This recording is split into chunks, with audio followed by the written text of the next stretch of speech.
Thank you for joining us today for this MDA Engage community webinar on the understanding the importance of taking care of your mental health when you are a caregiver. According to the National Alliance for Caregiving and AARP, there are 53 million Americans providing unpaid care. This number is up 6.5 million from 2015. Today, we will honor and celebrate caregivers while also answering your questions. My name is Michelle Barrios, and I am the Community Education Specialist at MDA. We are thrilled to have you join us today for this important and educational webinar. The webinar today is part of our larger MDA Engage flagship community event series, which focuses on bringing the neuromuscular disease community together around education and social opportunities. Be sure to visit the MDA Engage section on mda.org for updates on upcoming virtual education events. We are recording today's event and we will be posting it to mda.org for on-demand viewing to ensure that those who are not able to join us today are able to access this information. Please know that all phone lines have been muted. We will be having a question and answer session towards the end of the webinar. Please be sure to utilize the Q&A window to type in your questions. If you hover over the bottom of your screen, a tray of webinar icons will appear. Click on the Q&A bubble to open the window and enter your question. You do not need to wait until the end of the Q&A session to chat in your questions. As questions come along the webinar, please feel free to send those in. Before we begin, I would like to say thank you to our speaker, whom you will meet shortly. We would also like to thank our event supporter, Genentech. We would not be able to provide events like this if not for their generous support, so thank you very much. Let's review the objectives for today's webinar. Participants will learn more about the role of a caregiver in the life of someone with a neuromuscular disease, learn how to cope with stress, anxiety, and depression as a caregiver, and review online resources that can help a caregiver with mental health support. Now, I would like to introduce our speaker. Jennifer Rydell received her Master's of Social Work from Arizona State University. She worked as a mental health therapist for children and families for 10 years. Jennifer started working at Mayo Clinic in 2014, where she developed a passion for working with people with neurological disorders. Jennifer has worked full-time with the neurology department since 2015 and participates in the multidisciplinary ALS and MDA clinics. And with that, I would like to turn the webinar over to Jennifer.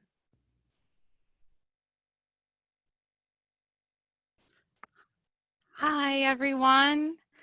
I would also like to introduce Catherine Balbay. She's a social work student at Florida State University that has completed her internship with us at Mayo Clinic. Today is actually her last day, so she'll be helping me out with the webinar today. And I'm going to share my screen.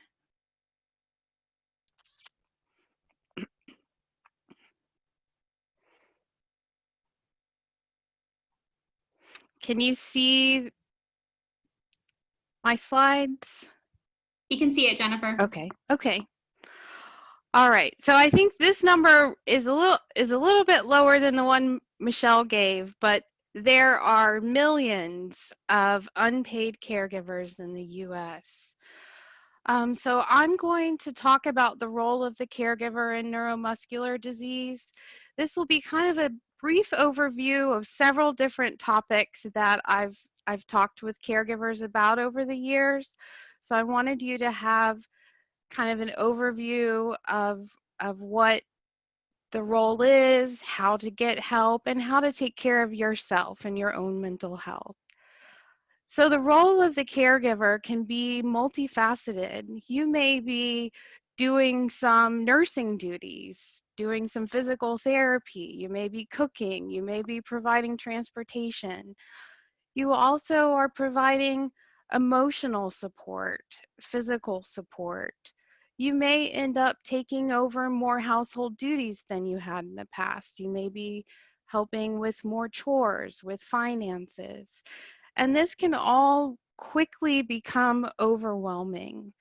So it's important to really focus on taking care of yourself as well. So some of the specific things that you may be helping with: activities of daily living. You may help with bathing, dressing, grooming, toileting, feeding. Sometimes people have feeding tubes, so you may be helping with those.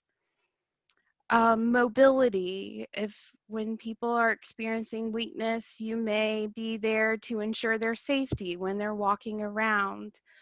You may be assisting with transportation in a wheelchair, getting from a wheelchair to a bed or a chair.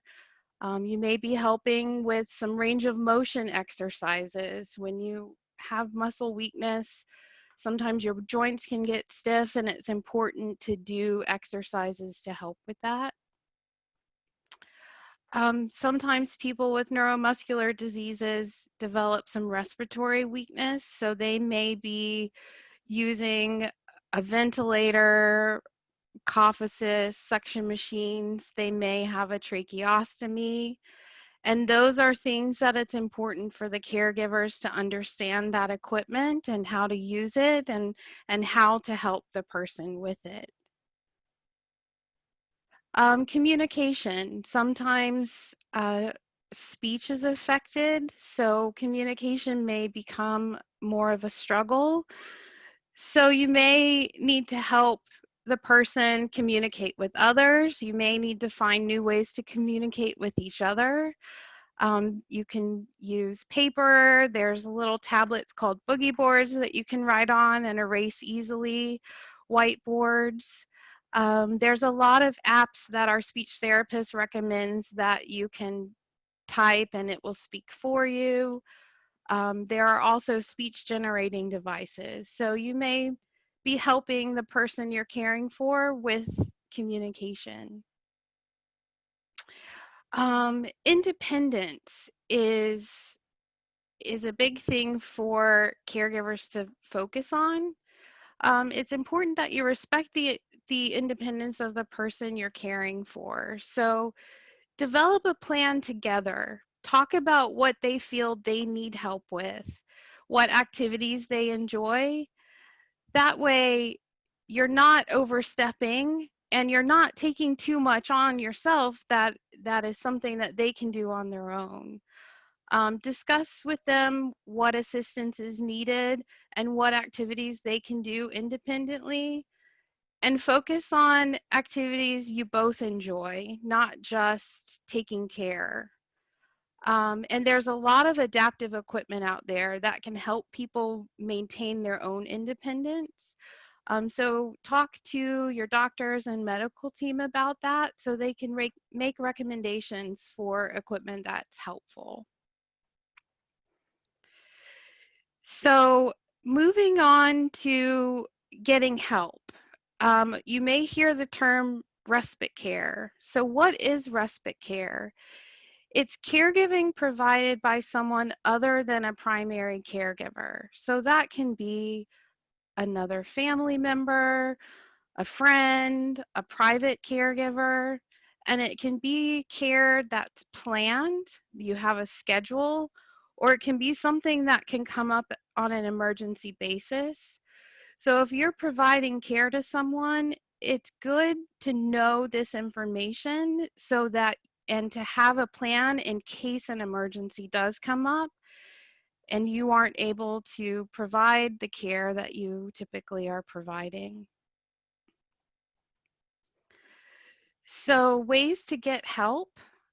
Caregiving is not something that's typically covered by medical insurance.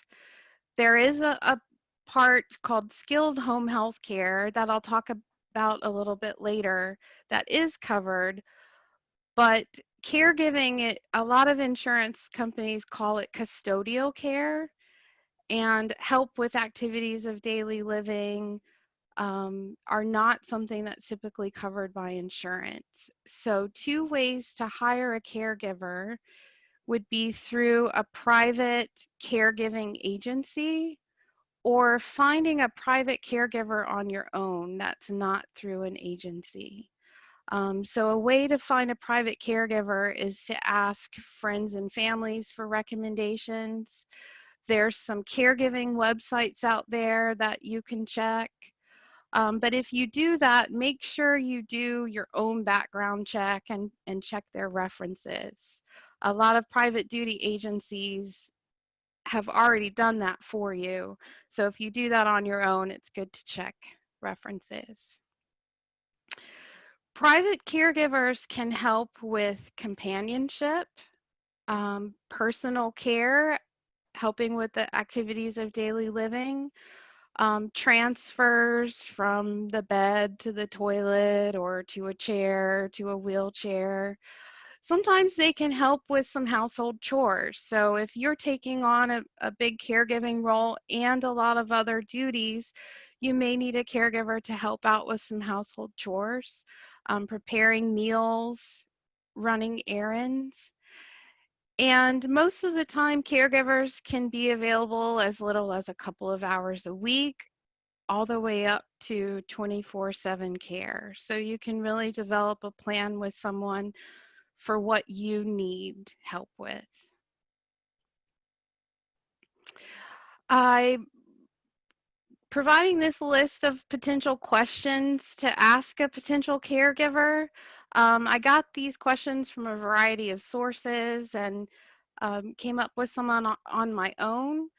Um, you want to tell them specifically what you're looking for assistance with. Develop a plan of care. Ask them what type of services they're licensed for. Are they licensed and bonded? Are their staff independent contractors or are they employed by the agency? Ask them if they will send the same caregiver for every visit. You want as much consistency as possible. This is someone coming into your home that will be providing personal care, so you don't want a different person every day if that's possible.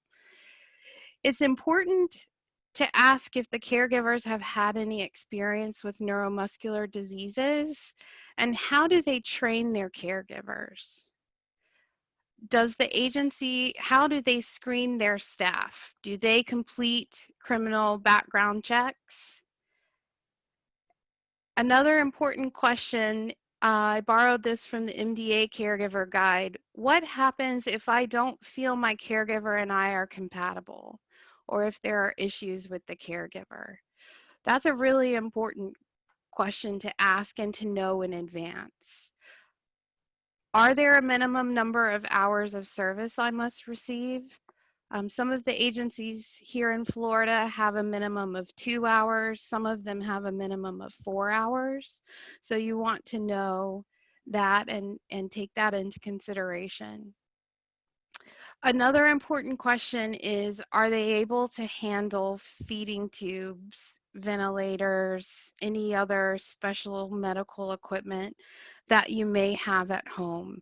Some caregiving agencies and caregivers are not able to handle that, so you want to ask that in advance. Some resources for caregiving, since it's not typically covered by insurance. A lot of people have paid for a specific long-term care insurance plan. So it's important to know if you or the person you're caring for has a long-term care insurance plan. And if they do, call them to find out what the plan is and how much they cover and how to get things going. There is, in most states, there is a long-term care Medicaid that can pay for some caregiving. So that's an income-based state insurance. And I'll give you some resources later to help find out if that's something you qualify for. There's also in many states a program through Medicaid that will actually pay a family member. So you may be able to get paid as a caregiver to a family member. A good resource to find out about what programs are available in your area is the Aging and Disability Resource Center. So this is a website for the country that you can go on, and it will help guide you to what your Aging and Disability Resource Center is in your area. Sometimes you may be able to find individual grants through foundations. And if you need some guidance on that, if you have a social worker where your loved one is receiving treatment, they may be able to tell you what's available in your area. Veteran services, the VA has a program called Aid and Attendance for veterans. So if you're a veteran and you need some assistance with care, you may be able to contact the VA and see what you qualify for. It's all based on individual service. Another thing for caregivers to think about is the Family and Medical Leave Act. For caregivers that are working, you can get up to 12 weeks of unpaid leave a year. So, and whether it's paid or not depends on how much paid time off you have with your individual job, but you can have some paperwork filled out by the person you're caring for's doctor that gives you the ability to take time off when needed to provide care. So again, it's good to talk to a social worker in your area to find local resources for caregiving. Some states have much better resources than others. So it's good to know someone local that can help guide you. Here's a link to a website that it's the National Respite Network, and it can help you find some agencies in your area to help with care. Excuse me. So home health care is covered by Medicare and commercial insurance. And this is skilled needs like nursing, physical, occupational, speech therapy. Sometimes they have social workers. It's for people who are homebound. So that means they can't leave their homes for more than medical appointments, brief appointments. It's typically brief in duration. It may last a few weeks, a few months. It's usually um, to help with rehabilitation, maybe after someone's had surgery or someone's dealing with a progression of a disease, to kind of maybe help stabilize, provide some support for a short time. Visits are typically limited to 1 to 2 visits a week with each individual provider. And it's something that has to be ordered by a physician after a face-to-face visit with your physician. While you're receiving those services, you can also have visits from a home health aide who can help with bathing. Those visits are usually limited to 1 to 2 times a week.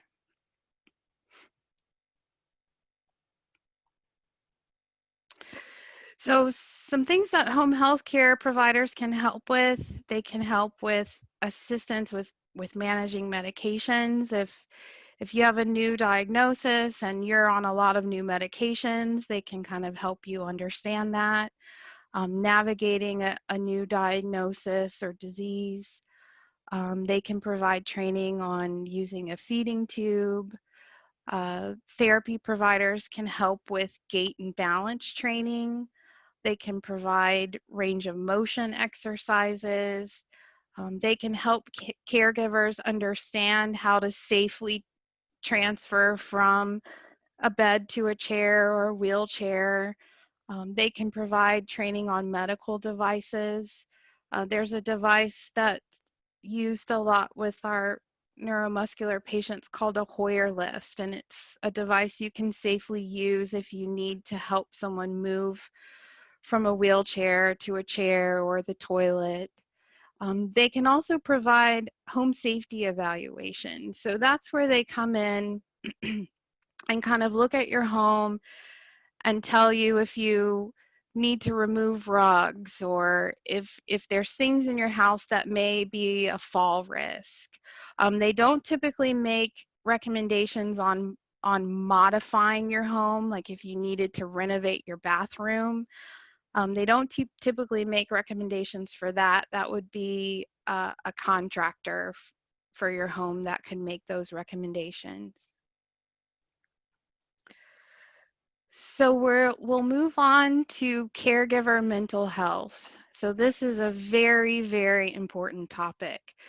40 to 70% of caregivers show symptoms of depression, and a quarter to half of those meet the diagnostic criteria for major depression. This is from the Anxiety and Depression Association of America, which is a really good website that focuses specifically on caregiver mental health. So they listed some different symptoms of anxiety and depression that I'll go over. So it's something to kind of keep in mind.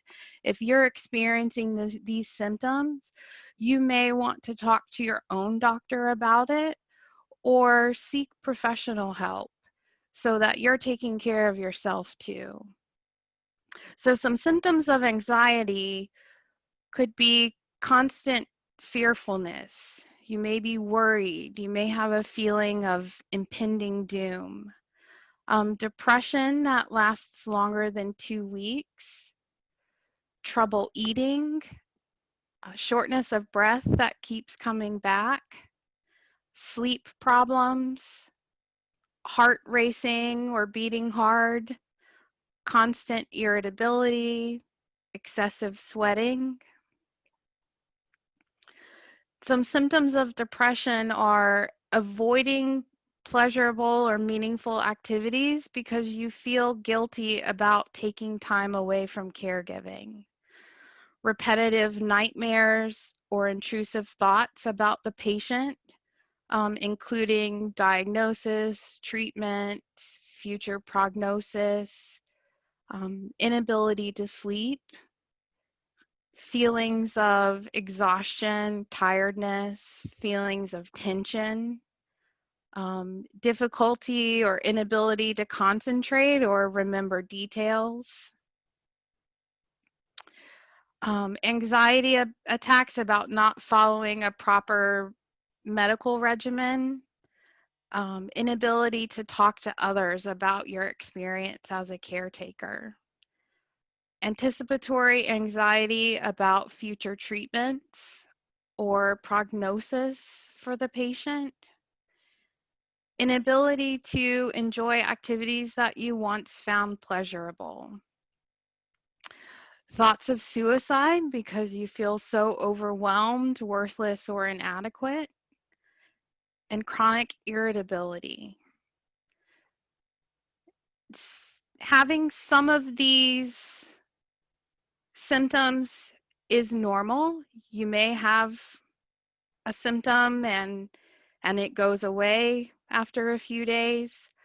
But if these symptoms, if you have several of them, or if they keep coming back, or if they're causing issues in your daily life, it's really important to find someone to talk to about that. So some resources and some strategies to help. I think it's really important to develop a support system that you can rely on.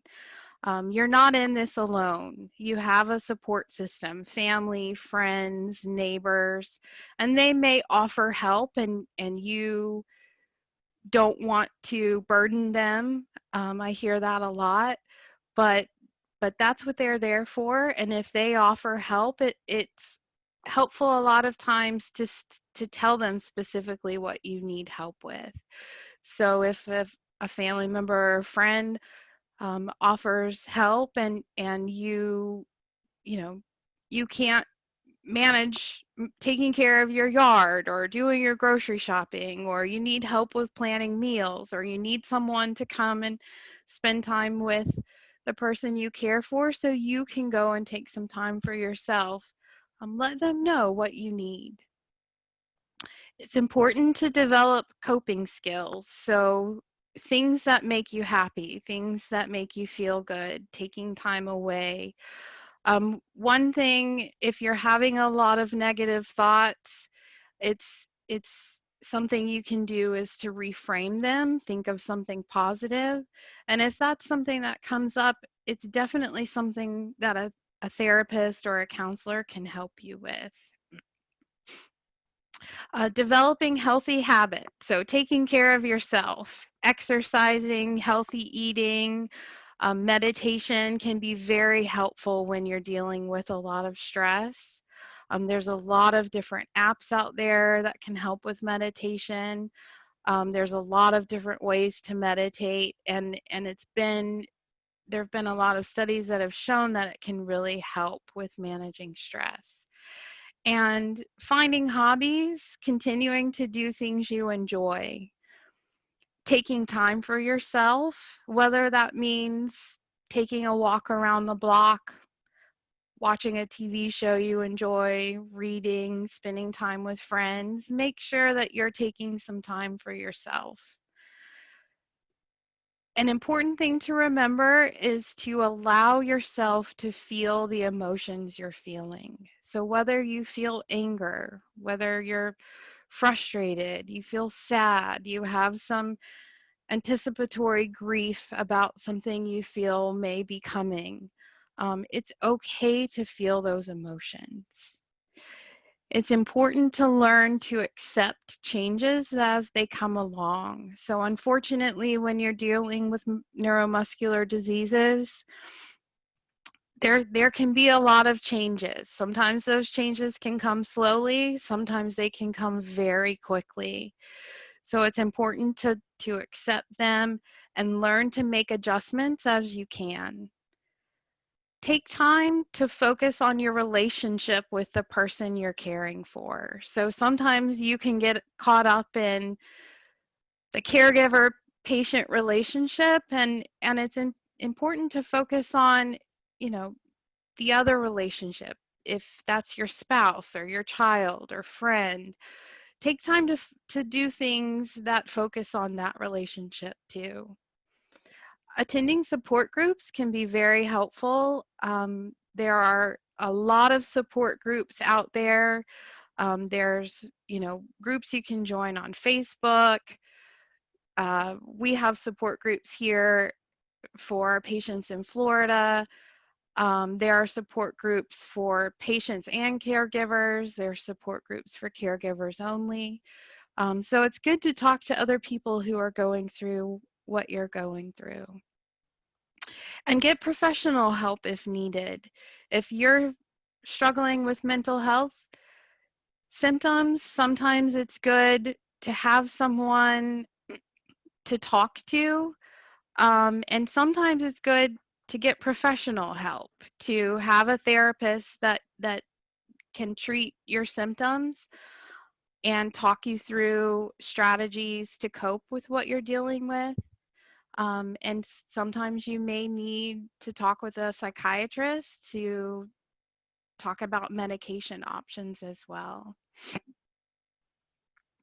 Some other strategies that can be helpful for caregivers when you're taking on a lot of extra responsibilities, there are things like grocery and product delivery services that may kind of take a responsibility off your list. Rather than having to go into the grocery store, you can order online and have it delivered. There are home modifications that can make your home safer and more easily accessible so that can make things much easier for both you and the person you're caring for. And when you're searching for a contractor that may do modifications, it's good to find someone that understands specific qualifications for handicapped accessibility. There's a lot of builders that are called certified aging in place specialists, or you want to find someone that understands the ADA recommendations for home modifications. You can use smart home devices. There's voice activated light bulbs and speakers. There's ways to control your TV, music through, if someone has weakness in their hands, they can use their voice. So there's lots of things to kind of make your home a little bit easier to navigate. There's websites that you can create meal trains or care circles. So you can set up this website and people can sign up to bring you meals, or they can sign up to come and help with caregiving. So if you have a good support system and people have offered help, you can develop a plan to have people sign up and have a plan for each week or month. So that can be really helpful.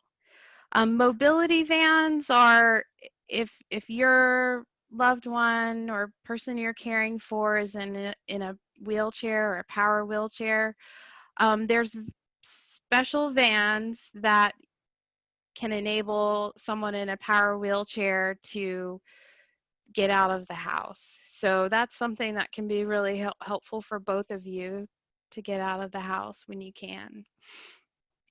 And I think that multidisciplinary clinics are really helpful. So the MDA has care centers, and a multidisciplinary clinic is where you go and you meet with a doctor, social worker, physical, occupational therapy, sometimes nutritionist, speech therapist, all in one appointment. And that can be really helpful because you can get a lot of advice and recommendations from each individual discipline all in one time. So if you haven't heard about those, you can check the MDA's website to find one closest to where you are. So the last few slides are the Caregiver Bill of Rights, and this was written by Joe Horn in a book, Caregiving, Helping an Aging Loved One. But I think it's something that's really, really important for caregivers to hear. And if you feel like you can share with the person you're taking care of, because sometimes caregivers can be taken advantage of. And it's important that you take care of yourself too. So Catherine's actually going to read the Caregiver Bill of Rights to you. Hi. I have the right. Oops, sorry. I have the right to take care of myself. This is not an act of selfishness. It will give me the ability to take better care of my loved ones. I have the right to seek help from others, even though my loved one may object. I recognize the limits of my own endurance and strength. I have the right to maintain facets of my life that do not include the person I care for, just as I would if he or she were healthy. I know that everything I do, that I reasonably can for this person, and I have the right to do the same things for just myself. I have the right to get angry, be depressed, and express difficult feelings occasionally. I have the right to reject any attempt by my loved one, either unconsciously or consciously, to manipulate me through guilt or anger. I have the right to receive considerations, affection, forgiveness, and acceptance for what I do for my loved one, as I offer these attributes in return. I have the right to take pride in what I am accomplishing and to applaud the courage it has taken to meet the needs of my loved one. I have the right to protect my individuality and my right to make a life for myself that will help sustain me in times when my loved one is when my loved one no longer needs my full-time help. And finally, I have the right to expect and demand that as new strides are made in finding resources to aid physically and mentally impaired older persons in our country, similar strides will be made towards aiding and supporting caregivers. Thank you. Thanks. So here's a few resources. The MDA Guide for Caregivers, you may have seen it. Here's the website for that. It's something that's good to maybe download on your computer. I think it's like 82 pages, so it's very in-depth, but it's very helpful. It goes into much more detail about the role of the caregiver with neuromuscular disease, some of the symptoms that may come up that you may be help managing, and some guidance on how to manage those.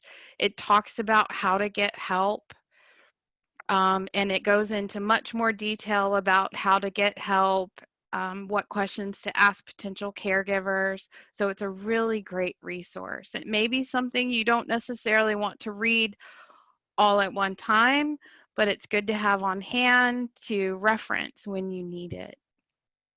The Elder Care Locator is where you can find resources for like your Aging and Disability Resource Center. And that's not just for older people, that's for anyone dealing with a disability. Here's a link to the Caregiver Bill of Rights, so you can print it out and have it on hand, and maybe read it every once in a while to make sure you're taking care of yourself. There's some great websites for caregiver mental health. So the American Depression and Anxiety Association has a good website for caregivers. AARP also has a good website. The Caregiver Family, or I'm sorry, the Family Caregiver Alliance is where you can find the local resources for caregiving. And Psychology Today is a great website. So you can go to that website, put in your zip code, you can click on your insurance information and find local counselors in your area.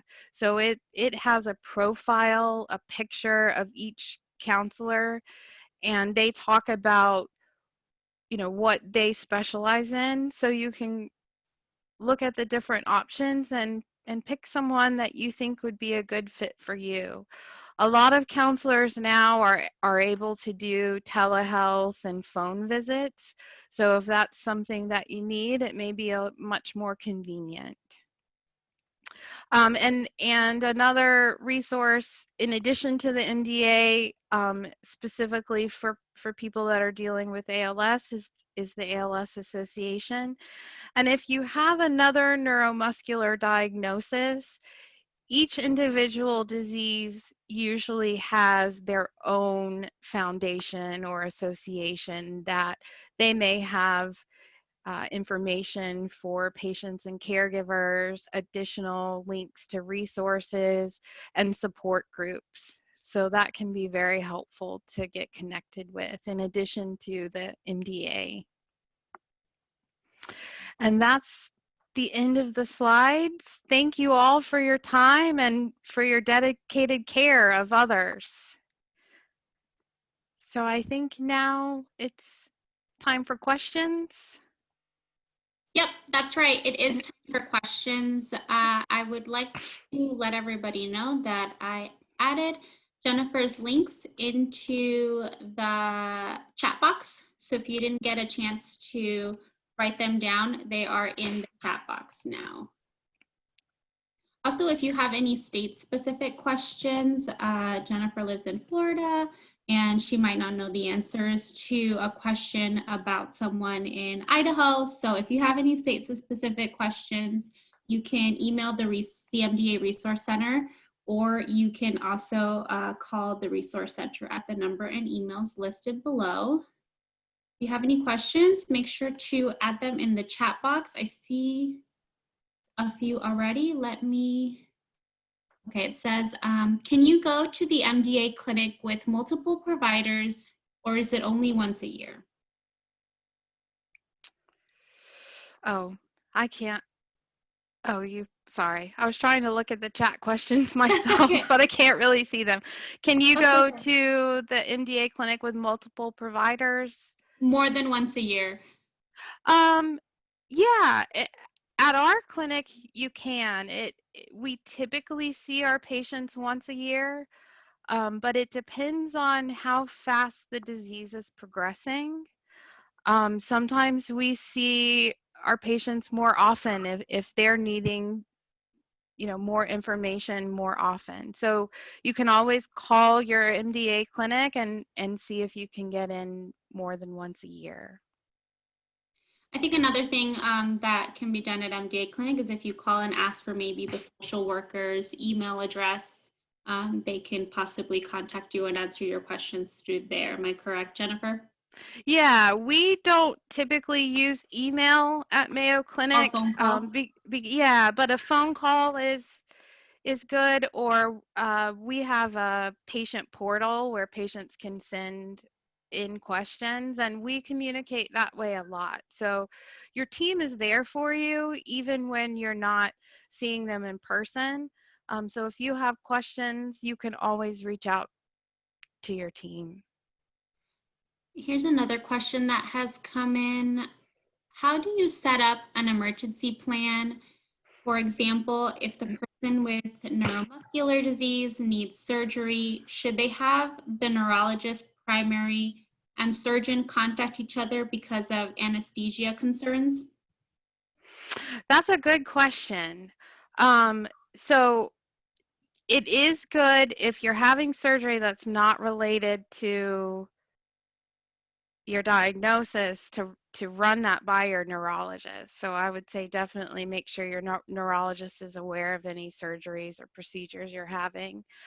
An emergency plan for caregiving, if a caregiver were to get sick or to have emergency surgery themselves, if you're providing care to someone that depends on you and can't take care of themselves without you, it's good to call some caregiving agencies in your area or have family or friends that could be a backup. So that's kind of what an emergency plan looks like for a caregiver. You want to make sure if you get sick or if you have some kind of an emergency, you have someone that can quickly step in and take over for whatever length of time you need. I hope that answers your question. Another question that has come in is, how do you know that the person can't do what they are asked? So I think they're asking in response maybe to the person with the neuromuscular disease. That can be tricky. And it is something that has come up with some of our patients, because there are people in the world who take advantage and don't do things that they can do for themselves. So a good way to find that out is to talk to the neurologist or the multidisciplinary team about what they feel is safe and reasonable for people to do on their own. I hope that helps. And if it's someone that is someone that may not be doing things for themselves, you may want to sit down and have a conversation with them about that. But if you need clarification, talk to the medical team. Conversely, asking for the caregiver is, how do you know when to say no, that you are not able to do something as a caregiver? How do you respond to something like that? To saying no or an I can't as a caregiver.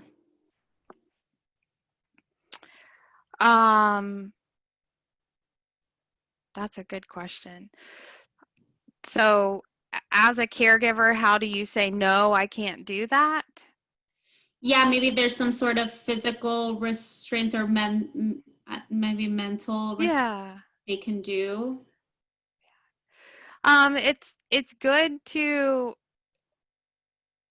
have a conversation with the person that you're caring for and talk about what, there may be some things you're uncomfortable doing or not physically or emotionally able to do.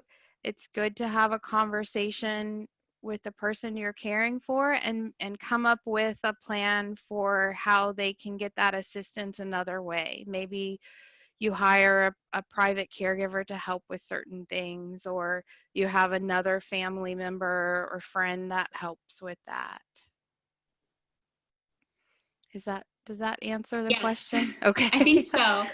Uh, Another one has just come in. Is there a resource that lists all of the symptoms that can possibly come up for the person's condition, like DM2, etc., so we know what is related to the disease or if it's from a different problem? Oh, that's a really good question. Um, One of the best resources I've found for specific diseases is actually the MDA. If you go to mda.org, you can click on different diseases and it will give you an overview and symptoms. Another option is to ask your neurologist or your multidisciplinary team to see if they have any literature on specific diseases and symptoms. The neuromuscular diseases can be a little bit tricky. I'm sure you've heard this before, but a lot of them, you may have 10 people with the same disease and they've all progressed differently and they all have somewhat different symptoms. So neurological diseases are kind of tricky that way, but talk to your medical team and ask them to provide you with literature.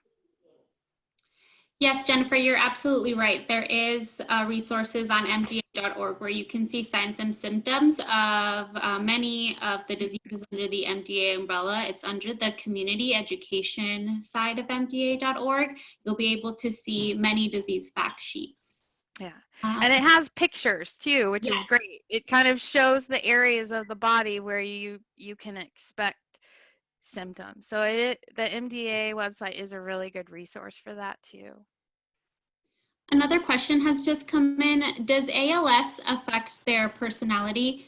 My husband wants to turn everything into an argument. He wants me to do everything for him. He sits at the computer all day and does nothing else. Yeah, unfortunately, with some people with ALS, there can be kind of a cognitive or dementia component. And sometimes that's what we call frontotemporal dementia, which can affect people's personality. It can affect their judgment. So if you notice that the person you're caring for with ALS specifically has some personality changes, it's good to talk to their neurologist about that. You can even call them separately and let them know what you're noticing, and they can provide you with some guidance on how to handle that, because that can be quite shocking and quite difficult to navigate. Thank you. Another question. Is there a resource for a person who has MD and cancer and how to manage the two together? Oh, wow, that's a good question. I'm not aware of that. At my facility, we have separate cancer social workers. There are a lot of resources for cancer. So if you have a social worker, if where you get cancer treatment, it may be good to reach out to them and talk with them about, they may be able to help someone navigate cancer with another disease, if that makes sense. Yes, another question has just come in, and you're doing great, Jennifer. Thank you. How does Sorry. how does a caregiver go about navigating resistance from their loved one regarding their diagnosis? For example, using DME, isolating themselves, etc. if you're if your loved one is dealing with a lot of resistance and maybe denial about their diagnosis, it may be a good idea to talk to a counselor together, or maybe have them talk to a counselor themselves. It's a big change getting a neuromuscular diagnosis, and there's an adjustment period. We kind of go through the stages of grief. You may have some anger, you may have some denial, and so if they're dealing with that, talking with a counselor can help them navigate that diagnosis and come to more of a place of acceptance, and really learning how to have the best quality of life with what you're dealing with. So, and we try to do that in the multidisciplinary clinics, but sometimes speaking with a counselor too can help more with the acceptance. So you don't have to do it on your own. You can get help with that. Another question has come in. I have a neuromuscular disease under the MDA umbrella called Friedreich's ataxia. I use a power wheelchair and I am reasonably self-sufficient, but my wife and sons do lots for me. What can I do to lighten the load for them? However, for me to get up to get a glass of water or snack etc., is something I can do, but it takes 3 times as long as for the able-bodied person to do. Sometimes I hear frustration in their voices to frequently have to help. I contribute financially, food orders, vacations, and much more, so I feel I'm pulling weight. And before I became disabled, I was the cook and very involved with childcare. That's a good question, and thank you for asking it, because you're obviously trying to take care of the people that are taking care of you. So it may be a time that you sit down with your family and have a conversation about specifically what things look like from your perspective. They may not understand how much of an effort it takes for you to go get a glass of water, and kind of talk about what your frustrations are and what their frustrations are, and come up with a plan specifically for what things you can do on your own, and what you think you need help with. And there may be times when you're dealing with neuromuscular diseases. I know our physical and occupational therapists talk a lot about energy conservation. So you may be doing something that seems simple as going to get a glass of water, but it takes you much longer, and it takes a lot more energy than it does for someone else. So I think it's important to have a conversation with each other about that, and kind of come up with a plan, and have them understand, what it's like for you to be doing what you're doing on your own. And if you can, it may be time. If you have the financial resources, it may be time. There may be certain times of the day that you need help. Maybe in the evenings when you're more tired, you notice you're asking them for help more. Maybe it would be time to have someone else come in and help out during those times, or get your support system to help out with some things that they're doing. Thank you, Jennifer. I think we have time for 1 or 2 more questions. Are there any specific social media for teens where they can start developing relationships? I find my 18-year-old son to have difficulty engaging due to some speech impairment, fatigue issues, etc. Okay, that's a good question.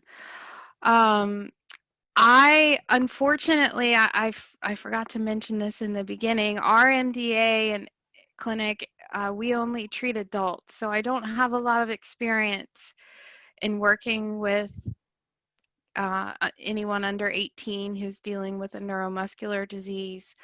But I would you can kind of search in Facebook or other social media for specific diseases. There's a lot of support groups out there, and it is good to connect with other people, and for them to talk to other people that are dealing with the same thing and connect.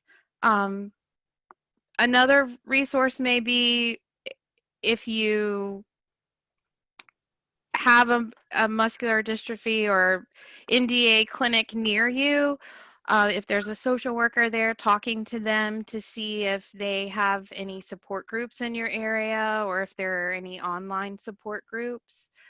And that way they can, connect with other people that way. Just be careful. I've heard a lot of the social media groups can turn into people just complaining, and you definitely don't want that. You want people to support each other, not just have to read negative comments all the time, if that makes sense. Thanks, Jennifer. And I just wanted to put you out, one of our audience members. It was an excellent presentation. Oh, thank you. Thank And you. we will make sure to have all the resources listed to everyone that registered for this webinar through email. So thank you. I don't believe we have any more questions coming in. Looks like no more questions. Oh, wait, maybe one more.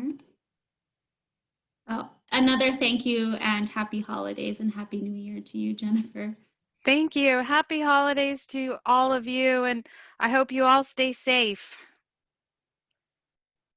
Thank you so much, Jennifer, for being our guest presenter today. We appreciate your time and expertise and everything you do for the neuromuscular community. So thank you very much. Thank you for having me.